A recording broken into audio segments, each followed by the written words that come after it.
ಮೊದಲೇ ಹೇಳಿದಾಗೆ investment expert ಆಗಿರುವಂತಹ ರುದ್ರಮೂರ್ತಿ ಅವರು ಕೂಡ ಜಾಯ್ನ್ ಆಗಿದ್ದಾರೆ. ರುದ್ರಮೂರ್ತಿ ಅವರೇ, ಬಹಳ ನಾವು ಶೇರ್ ಮಾರ್ಕೆಟ್ ಸೂಚ್ಯಂಕ ನೋಡಿದಂತ ಸಂದರ್ಭದಲ್ಲಿ 50,000 ಕ್ರಾಸ್ ಆಗ್ತಾ ಇರುವಂತ ಟೈಮು. ನಾನು ಅದನ್ನೇ ಹೇಳ್ತಾ ಇದ್ದೆ, ಅಂದ್ರೆ ಎಷ್ಟೋ ಮಂದಿ ಈಗ ಇನ್ನು ನಮ್ಗೆ ಇನ್ವೆಸ್ಟ್ಮೆಂಟ್ ಮಾಡೋಕೆ ಸಕಾಲ ಅಲ್ಲ, ನಮ್ ಟೈಮ್ ಆಗೋಗ್ಬಿಡ್ತು. ನಾವು ಲಾಕ್ಡೌನ್ ಟೈಮಲ್ಲಿ 25-26,000 ಪಾಯಿಂಟ್ಸ್ ಇದ್ದ ಟೈಮಲ್ಲಿ ಏನಾದ್ರು ಡಿಮ್ಯಾಟ್ ಅಕೌಂಟ್ ಓಪನ್ ಮಾಡ್ಬಿಟ್ಟಿದ್ರೆ ಇಷ್ಟೊತ್ತಿಗೆ ನಾವು 1 to ಡಬಲ್ ಮಾಡ್ಕೊಳ್ಬಹುದಿತ್ತು. ಈ ತರದ ಒಂದು ವಿಚಾರ ಜನಸಾಮಾನ್ಯರಲ್ಲಿ ಸಹಜವಾಗೇ ಇದೆ. ಸರ್, ಅಂತವರಿಗೆ ನೀವು ಕೊಡುವಂತ ಸಜೆಷನ್ ಏನು?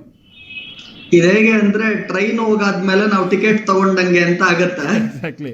ಮೊದಲನೇದಾಗಿ ನಾವೇನ್ ಯೋಚನೆ ಮಾಡಬೇಕು, ಎಲ್ಲೇ ನಾವು ಈ ಶೇರ್ಸ್ ಗಳನ್ನ ಕೊಂಡ್ಕೊಳೋದು, ಮಾರಾಟ ಮಾಡೋದು, ಇದೆಲ್ಲವೂ ಕೂಡ ಎಕ್ಸಾಕ್ಟ್ ಆಗಿ ಲೋಯೆಸ್ಟ್ ಲೆವೆಲ್ ನಾನು ತಗೊಂತೀನಿ, ಹೈಯೆಸ್ಟ್ ಲೆವೆಲ್ ಅಲ್ಲಿ ನಾನು ಮಾರಾಟ ಮಾಡ್ತೀನಿ ಅಂದ್ರೆ ಯಾರ ಕೈಲೂ ಸಾಧ್ಯ ಇಲ್ಲ.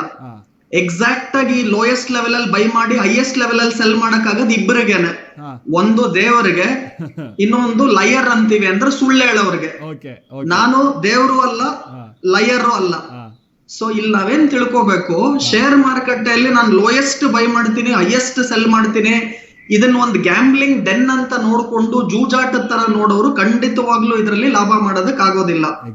ನಾವಿಲ್ಲಿ ಏನ್ ನೋಡ್ಬೇಕು, ಉತ್ತಮವಾದಂತ ಕಂಪನಿಗಳನ್ನ ಹಂತ ಹಂತವಾಗಿ ಸಿಸ್ಟಮ್ಯಾಟಿಕ್ ಆಗಿ ಇನ್ವೆಸ್ಟ್ಮೆಂಟ್ ಮಾಡಿದ್ರೆ ಮಾತ್ರ ಲಾಭ ಆಗತ್ತೆ.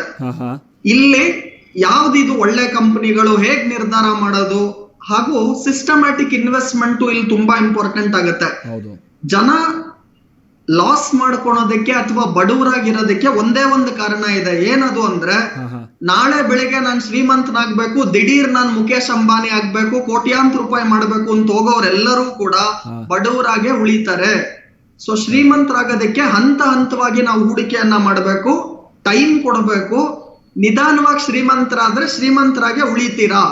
ಸೊ ಹಾಗಾಗಿ ನನ್ನ ಪ್ರಕಾರ ಬರೀ ಸೆನ್ಸೆಕ್ಸ್ ಮೇಲೋಗಿದೆ, ನಿಫ್ಟಿ ಮೇಲೋಗಿದೆ ಅಂತ ನೋಡ್ಕೊಂಡು ನಾವು ಅಧಿಕ ಲಾಭ ಮಾಡ್ತಿದ್ವಿ ಅನ್ನೋದು ಸುಳ್ಳು.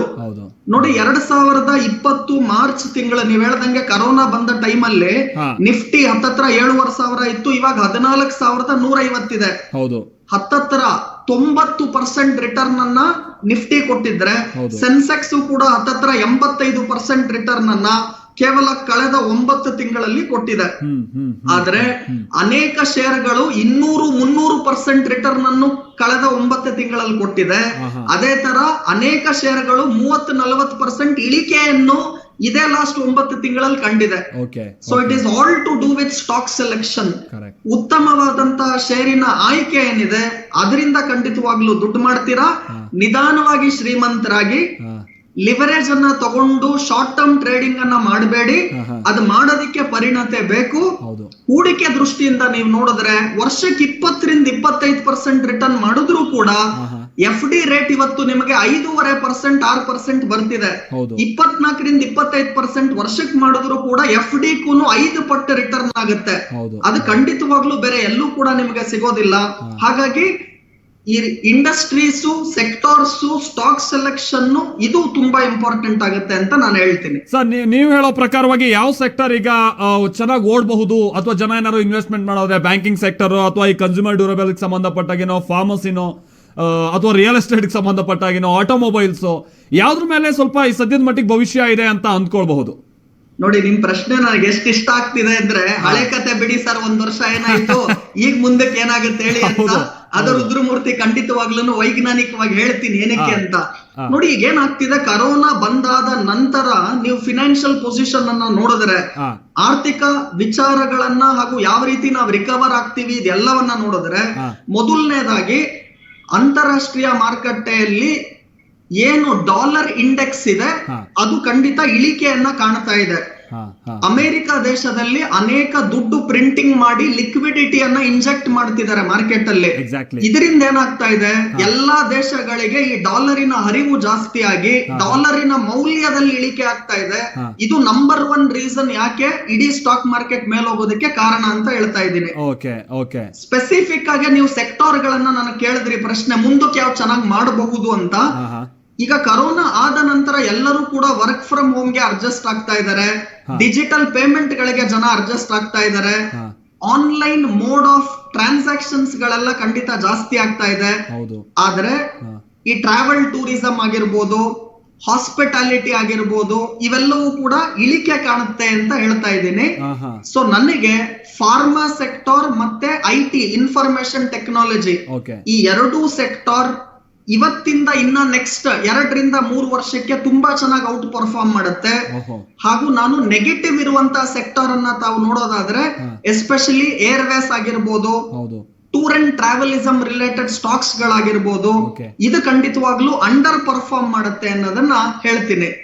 ಹಾಗೂ ತುಂಬಾ ಇಂಪಾರ್ಟೆಂಟ್ ಮಾಹಿತಿ ಇವತ್ತು ಲೇಟೆಸ್ಟ್ ಏನು ಜಾರ್ಜಿಯಾದು ಅಮೆರಿಕಾದ ಒಂದು ಎಲೆಕ್ಷನ್ ರಿಸಲ್ಟ್ಸ್ ಪೆಂಡಿಂಗ್ ಇದೆ. ಹಾ ಹಾ ಅಲ್ಲಿ ಖಂಡಿತ ರಿಪಬ್ಲಿಕನ್ಸ್ ಬರ್ತಾರ ಅಥವಾ ಡೆಮೋಕ್ರಾಟ್ಸ್ ಬರ್ತಾರ ಅಂತ ಕಂಪ್ಲೀಟ್ ಆಗಿ ಮಾರ್ಕೆಟ್ ಇವತ್ತು ನೋಡ್ತಾ ಇದೆ. ಹಾ ಹಾ ನಾನು ಕ್ಲಿಯರ್ ಆಗಿ ಏನ್ ಹೇಳ್ತಾ ಇದ್ದೀನಿ ಅಂದ್ರೆ ಅದು ಯಾರೇ ಗೆದ್ದರೂ ಕೂಡ ಮಾರ್ಕೆಟ್ ಒಂದು ರೀಸನ್ ಇದು ಕರೆಕ್ಷನ್ ಖಂಡಿತವಾಗ್ಲೂ ಪ್ರಾಫಿಟ್ ಬುಕಿಂಗ್ ಖಂಡಿತವಾಗ್ಲೂ ಬರುತ್ತೆ. ಹಾ ಹಾ ಇವಾಗ ಇರುವ ವ್ಯಾಲ್ಯೂಯೇಷನ್ ತುಂಬಾ ಎಕ್ಸ್ಪೆನ್ಸಿವ್ ಆಗಿದೆ. ಓಕೆ ನೋಡಿ, ನಾನು ಸೈಲ್ ಅಂತ ಒಂದು ಉದಾಹರಣೆಗೆ stock steel authority of India ಏನಿದೆ 32 ರೂಪಾಯಿಯಲ್ಲಿ ತಗೊಂಡು ಇವತ್ತು 70 ರೂಪಾಯಿಗೆ ಅಂದ್ರೆ 100% ರಿಟರ್ನ್ ಅನ್ನ ಕೇವಲ ಲಾಸ್ಟ್ 4 ಮಂತ್ಸ್ ಅಲ್ಲಿ ಮಾಡಿದೆ. ಇದನ್ನ ರೆಕಮೆಂಡ್ ಮಾಡಿದ್ದೆ. ಓಕೆ ಆದ್ರೆ ಇವತ್ತು ನೀವು ಅದನ್ನ 70 ರೂಪಾಯಿಗೆ ತಗೊಂಡು ಅದ್ 80ಕ್ಕೆ ಹೋಗ್ಬೋದು. ಬರೀ 10 ರೂಪಾಯಿಗೋಸ್ಕರ ನೀವು ತಗೊಂತಿರೋ ರಿಸ್ಕ್ ಇವತ್ತು ಖಂಡಿತ ಜಾಸ್ತಿ ಇದೆ. ಎಕ್ಸಾಕ್ಟ್ಲಿ 30 ರೂಪಾಯಿಗೆ ನಿಮಗೆ ಸೇಲ್ ಸಿಗ್ತಾ ಇಲ್ಲ, ಇವತ್ತು 70 ರೂಪಾಯಿಗೆ ಸಿಗುತ್ತೆ. ಅದ್ 80 ರೂಪಾಯಿಗೆ ಹೋದ್ರೂ ಕೂಡ ಡಬಲ್ ಆಗುವಂತಹ ಏನು ರಿಟರ್ನ್ಸ್ ಗಳನ್ನ ಲಾಸ್ಟ್ 9 ತಿಂಗಳಲ್ಲಿ ನೋಡಿದೀವಲ್ಲ, ಹೌದು. ಅದು ಕಾಣೋದಕ್ಕೆ ಖಂಡಿತವಾಗ್ಲೂ ಸಾಧ್ಯ ಇಲ್ಲ ಅಂತ ಹೇಳ್ತಾ ಇದ್ದೀನಿ. ಹಾ ಹಾ ಹಾ ಸೊ ಹಾಗಾಗಿ ಸೆಕ್ಟಾರ್ ಸೆಲೆಕ್ಷನ್ ಅಲ್ಲಿ ಸ್ಪೆಸಿಫಿಕ್ ಆಗಿ ನಾನು IT ಮತ್ತೆ ಫಾರ್ಮಾಗೆ ಇಂಪಾರ್ಟೆನ್ಸ್ ಕೊಡ್ತೀನಿ. ಹಾ ಶಾರ್ಟ್ ಟರ್ಮ್ ಮಾರ್ಕೆಟ್ ಅಲ್ಲಿ ಪ್ರಾಫಿಟ್ ಬುಕಿಂಗ್ ಅನ್ನ ಕಾಣಬಹುದು, ಆದ್ರೆ ಭಾರಿ ಪ್ರಮಾಣದ ಇಳಿಕೆ ಬಂದ್ಬಿಡುತ್ತೆ. ಸೆನ್ಸೆಕ್ಸ್ ನಿಫ್ಟಿ ತಿರ್ಗಾ ಮಾರ್ಚ್ 2020 ಲೆವೆಲ್ಸ್ ಕೆಳಗಡೆ ಬಂದ್ಬಿಡುತ್ತೆ. ಅದೆಲ್ಲ ಯಾವುದೂ ಸಾಧ್ಯ ಇಲ್ಲ. ಹಾ 10-15% ಜಾಸ್ತಿ ಖಂಡಿತವಾಗ್ಲೂ ಪ್ರಾಫಿಟ್ ಬುಕಿಂಗ್ ಅನ್ನ ನಿರೀಕ್ಷಿಸಬೇಡಿ. ಹಾ ಈ ಆಪರ್ಚುನಿಟಿಯಲ್ಲಿ ಉತ್ತಮವಾದಂತಹ mid cap small cap share ಗಳನ್ನ ಖಂಡಿತ ತಗೋಬಹುದು. ಓಕೆ ಸ್ಪೆಸಿಫಿಕ್ ಆಗಿ IT ಮತ್ತೆ ಫಾರ್ಮಾ ಸೆಕ್ಟರ್ ಚೆನ್ನಾಗಿ ಪರ್ಫಾರ್ಮ್ ಮಾಡುತ್ತೆ. ಮಿಡ್ ಕ್ಯಾಪ್ ಮತ್ತೆ ಸ್ಮಾಲ್ ಕ್ಯಾಪ್ ಇಲ್ಲಿ ಉತ್ತಮ ಶೇರ್ಗಳ ಆಯ್ಕೆಯನ್ನ ತಾವು ಮಾಡ್ತು ಅಂದ್ರೆ ಹೌದು ನೆಕ್ಸ್ಟ್ 2-3 ವರ್ಷಕ್ಕೆ ಹಾ ಸ್ಪೆಸಿಫಿಕ್ ಸ್ಟಾಕ್ಸ್ ಗಳಲ್ಲಿ ಖಂಡಿತವಾಗ್ಲೂ ಬಹಳಷ್ಟು ಹಣ ಇದೆ. ಲಾರ್ಜ್ ಕ್ಯಾಪ್ ಖಂಡಿತವಾಗ್ಲೂ ಓವರ್ ವ್ಯಾಲ್ಯೂಡ್ ಇದೆ ಅಂತ ಹೇಳ್ತಾ ಇದ್ದೀನಿ. ಓಕೆ ಓಕೆ ಸರ್, ಮಾತನಾಡ್ತೀನಿ ರುದ್ರಮೂರ್ತಿ ಅವರೇ. ಅದರೊಳಗೆ ಮ್ಯೂಚುವಲ್ ಫಂಡ್ ಇನ್ವೆಸ್ಟ್ಮೆಂಟ್ ಸಂಬಂಧಪಟ್ಟಂಗೆ ಜನರಲ್ಲೆಲ್ಲ ಒಂದಷ್ಟು ಗೊಂದಲ ಇದೆ.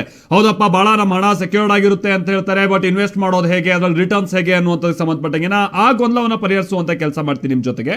ಹೇಳ್ತಾ ಇದ್ರಿ ನಮ್ಮ ಜೊತೆಗೆ ರುದ್ರಮೂರ್ತಿ ಅವರು ಹಾಗೆ ಸಂಪರ್ಕದಲ್ಲಿದ್ದಾರೆ. ರುದ್ರಮೂರ್ತಿ ಅವರೇ, ಇನ್ನೊಂದು ಸಂಗತಿ ಅಂತಾರೆ, ಎಲ್ಲರೂ ಕೂಡ ಸ್ವಲ್ಪ ಸೇಫ್ ಗೇಮ್ ಆಡೋದು ಅನ್ನುವಂಥ ನಿಟ್ಟಿನಾಗ ಬಂದ್ರೆ ಮ್ಯೂಚುವಲ್ ಫಂಡ್ಸ್ ಅನ್ನುವಂಥದ್ದು ಹೇಳ್ತಾ ಇರ್ತಾರೆ. ಬಟ್ ಎಷ್ಟೋ ಮಂದಿಗೆ ಅದರ ಐಡಿಯಾ ಇರೋದಿಲ್ಲ. ಜೊತೆಗೆ ಅವ್ರು ಪಡೆಯುವಂತ ಅವರ ಮಾಸಿಕ ಅವರ ವೇತನ ಇರುತ್ತಲ್ಲ, ಅದರಲ್ಲೇ ಒಂದು ಪಾರ್ಟ್ ಅನ್ನ ನಾವು ಹೇಗೆ ಮ್ಯೂಚುವಲ್ ಫಂಡ್ ನಲ್ಲಿ ಇನ್ವೆಸ್ಟ್ ಮಾಡ್ತಾ ಹೋಗಿ ಹಣನೂ ಕೂಡ ಇರೋದ್ರಲ್ಲಿ ಸ್ವಲ್ಪ ಸೇಫ್ಟಿ ಆಗಿರುತ್ತೆ, ಸೆಕ್ಯೂರ್ಡ್ ಆಗಿರುತ್ತೆ, ಜೊತೆಗೆ ರಿಟರ್ನ್ಸ್ ಕೂಡ ಒಳ್ಳೆ ಅದೃಷ್ಟ ಇದ್ದು ಒಳ್ಳೆ ರೀತಿಯಲ್ಲಿ ಯೋಚನೆ ಮಾಡಿ ನೀವು ಹೇಳ್ದಂಗೆ ಹಾಕಿದ್ರೆ ಒಳ್ಳೆ ರಿಟರ್ನ್ಸ್ ಬರುತ್ತೆ ಅನ್ನುವಂಥದ್ದು ಕೂಡ ಗೊತ್ತಿದೆ ನಮಗೆ. ಬಟ್ ಮ್ಯೂಚುವಲ್ ಫಂಡ್ಸ್ ವಿಚಾರವಾಗಿ ಜನ ಹೇಗೆ ಯೋಚನೆ ಮಾಡಬೇಕಾಗುತ್ತೆ, ಹೇಗೆ ಇನ್ವೆಸ್ಟ್ಮೆಂಟ್ ಮಾಡಬೇಕಾಗುತ್ತೆ ಸರ್? ನೋಡಿ, ಎಲ್ಲರಿಗೂ ಸಿಂಪಲ್ ಆಗಿ ಉತ್ತರ ಕೊಡ್ತಾ ಇದ್ದೀನಿ. ಮ್ಯೂಚುವಲ್ ಫಂಡ್ಗೂ ಡೈರೆಕ್ಟ್ ಆಗಿ ಶೇರ್ ಮಾರ್ಕೆಟ್ ಗೆ ಇನ್ವೆಸ್ಟ್ಮೆಂಟ್ ಮಾಡೋದಕ್ಕೂ ಏನ್ ವ್ಯತ್ಯಾಸ ಅಂತ ತಾವು ಕೇಳೋದಾದ್ರೆ, ನಿಮಗೆ ಮಾರ್ಕೆಟ್ ನಾಲೆಜ್ ಇಲ್ಲ, ನನಗೆ ಮಾರ್ಕೆಟ್ ಅನ್ನ ಟ್ರ್ಯಾಕ್ ಮಾಡೋದಕ್ಕೆ ಅಧ್ಯಯನ ಮಾಡೋದಕ್ಕೆ ಟೈಮ್ ಇಲ್ಲ ಅಂತವ್ರು ಮ್ಯೂಚುವಲ್ ಫಂಡ್ ಗೆ ಖಂಡಿತ ಹೋಗಿ ಡೈರೆಕ್ಟ್ ಶೇರ್ ಮಾರ್ಕೆಟ್ ಇನ್ವೆಸ್ಟ್ಮೆಂಟ್ ಮಾಡಬೇಡಿ. ಆದ್ರೆ ನಿಮ್ ಹತ್ರ 500 ರೂಪಾಯಿ ಇದ್ರು ಸಾಕು, 10 ರೂಪಾಯಿ ಇದ್ರು ಸಾಕು, 10,000 ಇರ್ಲಿ, 10 ಲಕ್ಷ ಇರ್ಲಿ, ಷೇರುಪೇಟೆಯಲ್ಲಿ ಮಿನಿಮಮ್ ಇನ್ವೆಸ್ಟ್ಮೆಂಟ್ ಮ್ಯಾಕ್ಸಿಮಮ್ ಇನ್ವೆಸ್ಟ್ಮೆಂಟ್ ಅಂತ ಏನು ಇಲ್ಲ. ಈಗ ಫಾರ್ ಎಕ್ಸಾಂಪಲ್ ಅದು ಶೇರ್ ರೇಟ್ ಮೇಲೆ ಡಿಪೆಂಡ್ ಆಗುತ್ತೆ. ಈಗ ನೀವು ITC ಅಂತ ಒಂದು ಕಂಪನಿ ಶೇರ್ ತಗೋಬೇಕು ಅಂದ್ರೆ, ಸರ್ ನಾನು ಒಂದೇ ಒಂದು ಶೇರ್ ತಗೊಳ್ತೀನಿ ಅಂದ್ರೆ ನಿಮ್ ಹತ್ರ ಒಂದು 200 ರೂಪಾಯಿಂದ 220 ರೂಪಾಯಿ ಇದ್ರೆ ಸಾಕು, ಒಂದೇ ಒಂದು ಶೇರ್ ಅನ್ನು ಕೂಡ ತಗೋಬಹುದು. ಸೊ ಹೊಸಬ್ರು ಮಾರ್ಕೆಟ್ ಅನ್ನ ಕಲಿಯೋದಕ್ಕೆ ನನಗೆ ಇಷ್ಟ ಇಲ್ಲ, ಟೈಮ್ ಇಲ್ಲ, ನಂಗೆ ಟ್ರ್ಯಾಕ್ ಮಾಡೋದಕ್ಕೆ ಆಗೋದಿಲ್ಲ, ಇಂಥವ್ರು ಖಂಡಿತವಾಗ್ಲೂ ಮ್ಯೂಚುವಲ್ ಫಂಡ್ ಅಲ್ಲಿ ಮಾತ್ರ ಹೂಡಿಕೆಗಳನ್ನ ಮಾಡಿ ನಿಮ್ ದುಡ್ಡನ್ನ ಯಾರಿಗೋ ಕೊಡ್ತೀನಿ, ಅವ್ರು ವಾರಕ್ಕೆ ಡಬಲ್ ಮಾಡ್ತಾರೆ, ಇಲ್ಲ ಅಂದ್ರೆ ನನಗೆ 3 ತಿಂಗಳಿಗೆ ಡಬಲ್ ಆಗ್ಬಿಡುತ್ತೆ ದುಡ್ಡು, ನಾನು ಒಳ್ಳೆ ರಿಟರ್ನ್ ಮಾಡ್ತೀನಿ, ಈ ತರ ಮಾಡೋರು ಖಂಡಿತವಾಗ್ಲೂ ನಷ್ಟ ಮಾಡ್ಕೊಂತೀರಾ. ವಿಶ್ವದ ನಂಬರ್ 1 ಇನ್ವೆಸ್ಟರ್ ವಾರನ್ ಬಫೆಟ್ ಹೇಳ್ತಾರೆ, ಜನ ಯಾಕೆ ಲಾಸ್ ಮಾಡ್ಕೊಂತಾರೆ ಷೇರುಪೇಟೆಯಲ್ಲಿ ಅಂದ್ರೆ ಅವರು ಅವರ ಕ್ಯಾಪಿಟಲ್ ಸೇಫ್ಟಿಯನ್ನ ಮರ್ತೋಗ್ಬಿಡ್ತಾರೆ, ಬರೀ ರಿಟರ್ನ್ ನೋಡ್ತಾ ಇರ್ತಾರೆ. ಅವ್ರು ಎಷ್ಟು ಚೆನ್ನಾಗಿ ಹೇಳ್ತಾರೆ ಅಂದ್ರೆ, there are only 2 rules for investing. Rule 1, don't forget your hard earned money. ಕಷ್ಟ ಬಿದ್ದಿ ದುಡ್ದಂತಹ ದುಡ್ಡನ್ನ ಕಳ್ಕೋಬೇಡಿ. ರೂಲ್ 2, ಡೋಂಟ್ ಫರ್ಗೆಟ್ ರೂಲ್ 1 ಅಂದ್ರೆ ರೂಲ್ 1 ಅನ್ನ ಮರಿಬೇಡಿ. ಸೊ ಇಲ್ಲಿ ನಾವೇನ್ ತಿಳ್ಕೋಬೇಕು, ರಿಟರ್ನ್ ಅನ್ನ ಆಮೇಲೆ ಯೋಚನೆ ಮಾಡೋಣ. ಫಸ್ಟ್ ಕ್ಯಾಪಿಟಲ್ ಸೇಫ್ಟಿ ಅನ್ನ ಯೋಚನೆ ಮಾಡಿ. ನಾಳೆ ಬೆಳಿಗ್ಗೆ ದುಡ್ಡು ಡಬಲ್ ಆಗುತ್ತೆ, ನಾನ್ ಸ್ಪೀಡ್ ಆಗಿ ದುಡ್ಡು ಮಾಡಬೇಕು. ಇಂಥವ್ರು ಶ್ರೀಮಂತರಾಗಿರೋರು ನನ್ನ 17 ವರ್ಷದ ಎಕ್ಸ್ಪೀರಿಯನ್ಸ್ ಅಲ್ಲಿ ನಾನು ಯಾರನ್ನೂ ಕೂಡ ನೋಡಿಲ್ಲ. ಇವರೆಲ್ಲ ಸ್ಪೀಡ್ ಆಗಿ ಬರ್ತಾರೆ, ಸ್ಪೀಡ್ ಆಗಿ ಮನೆಗೆ ಹೋಗ್ಬಿಡ್ತಾರೆ. ಸೊ ನೀವು ಸಾವುಕಾರ ಆಗ್ಬೇಕಂದ್ರೆ ಇರೋದು ಒಂದೇ ಒಂದು ಟೆಕ್ನಿಕ್, ಏನು, ಕಾಂಪೌಂಡಿಂಗ್ ಅನ್ನುವ ಬೆನಿಫಿಟ್ ಅನ್ನ ತಿಳ್ಕೊಳ್ಳಿ. ನೋಡಿ ಎಷ್ಟು ಸಿಂಪಲ್ ಆಗಿ ಹೇಳ್ತೀನಿ. ಒಂದು ಬ್ಯಾಂಬೂ ಟ್ರೀ ಅನ್ನ ನೀವು ಉದಾಹರಣೆಯಾಗಿ ತಗೊಳೋದಾದ್ರೆ, ಈ ಬಂಬು ಮರ 50 ಅಡಿ ಬೆಳೆಯುತ್ತೆ, ಕೇವಲ 5 ತಿಂಗಳಲ್ಲಿ ಬೆಳೆಯುತ್ತೆ 50 ಅಡಿ. ಆದ್ರೆ ಅದೇ ಬ್ಯಾಂಬೂ ಟ್ರೀ 5 ವರ್ಷ ತಗೊಳುತ್ತೆ ಒಳಗಡೆ ಬೇರಿಂದ ಸ್ಟ್ರಾಂಗ್ ಆಗಿ ಬೆಳೆದು ಬೇರೆ ಸಮೇತವಾಗಿ ದೃಢಶಾಲಿಯಾಗಿ ಅದು ಒಳಗಡೆ ಬೆಳೀತಾ ಇರುತ್ತೆ. 5 ವರ್ಷಕ್ಕೆ ನೀವು ಆಚೆಗಡೆ ಒಂದ್ ಸಸಿನೂ ಕೂಡ ಕಾಣಲ್ಲ ನೀವು ಬ್ಯಾಂಬೂ ಟ್ರೀದು. ಜನ ಏನ್ ಮಾಡ್ತಾರೆ, 5 ತಿಂಗಳಲ್ಲಿ 50 ಅಡಿ ಬೆಳೆದಿದ್ ನೋಡ್ತಾರೆ, ಆದ್ರೆ 5 ವರ್ಷ ಅದು ಒಳಗಡೆ ಬೆಳೆದಿದ್ದನ್ನ ಜನ ನೋಡಲ್ಲ. ವಾರನ್ ಬಫೆಟ್ ಇವತ್ತು ಅವರ 95% ಏನ್ ವೆಲ್ತ್ ಇದೆ, ಆಸ್ತಿ ಇದೆ, ಅದನ್ನ ಅವ್ರು ಮಾಡಿದ್ದು 55 ವರ್ಷದ ನಂತರ. ಅಂದ್ರೆ ಅಪ್ ಟು 55 ಇಯರ್ಸ್ ಅವ್ರು ಮಾಡಿದ್ದು ಬರೀ 5% ಆಫ್ ದೇರ್ ವೆಲ್ತ್. ಅದೇ ತರ ಮುಖೇಶ್ ಅಂಬಾನಿ ಇವತ್ತೇನಿದ್ದಾರೆ, ವಿಶ್ವದ ಶ್ರೀಮಂತರು, 6.5 ಲಕ್ಷ ಕೋಟಿ ಮಾಡಿದ್ದಾರೆ, ಇದೆಲ್ಲ ಹೇಳ್ತೀವಿ. ಮುಖೇಶ್ ಅಂಬಾನಿ ವಯಸ್ಸೆಷ್ಟು? 65 ವರ್ಷ ದಾಟಿದೆ. ನಮ್ ಜನ ಏನ್ ಗೊತ್ತಾ, 25 ವರ್ಷಕ್ಕೆ ಮುಖೇಶ್ ಅಂಬಾನಿ ಆಗ್ಬೇಕು, 2 ಮ್ಯಾಚ್ ಕ್ರಿಕೆಟ್ ಆಡ್ಬಿಟ್ಟು ಸಚಿನ್ ತೆಂಡೂಲ್ಕರ್ ರೆಕಾರ್ಡ್ ಬೀಟ್ ಮಾಡಬೇಕು, ಲತಾ ಮಂಗೇಶ್ಕರ್ ಆಗ್ಬೇಕು, TV9 ನಾನು ಒಳ್ಳೆ ಆಂಕರ್ ಆಗ್ಬೇಕು, ನಾನು ನಂಬರ್ 1 ಹೀರೋ ಆಗ್ಬೇಕು, ನಾನ್ ಸಲ್ಮಾನ್ ಖಾನ್, ರಿತಿಕ್ ರೋಷನ್ ಆಗ್ಬೇಕು, ಡಾಕ್ಟರ್ ರಾಜ್ಕುಮಾರ್ ಆಗ್ಬೇಕು.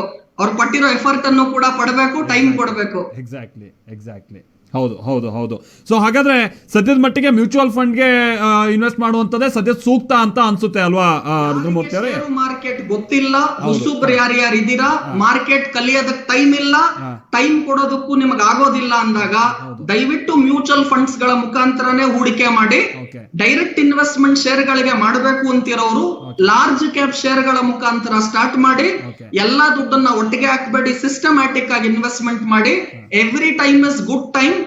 ಕರೆಕ್ಟ್ ಆದ ಸ್ಟಾಕ್ಸ್ ಇದನ್ನ ಹೇಗ್ ಸೆಲೆಕ್ಟ್ ಮಾಡೋದು ಅಂತಾನು ಕೆಲವರು ಕೇಳ್ತಾರೆ. ತುಂಬಾ ಸಿಂಪಲ್. ಪ್ರತಿನಿತ್ಯ ನಾವು ಹಲ್ಲುಚ್ತೀವಿ, ಯಾವ ಪೇಸ್ಟ್ ಅಲ್ಲಿ ಉಚ್ತೀರಾ? ಕಾಲ್ಗೇಟ್. ಇನ್ನ 10 ವರ್ಷ ಆದ್ರೂ ಜನ ಹಲ್ಲುಚ್ತಾರೆ.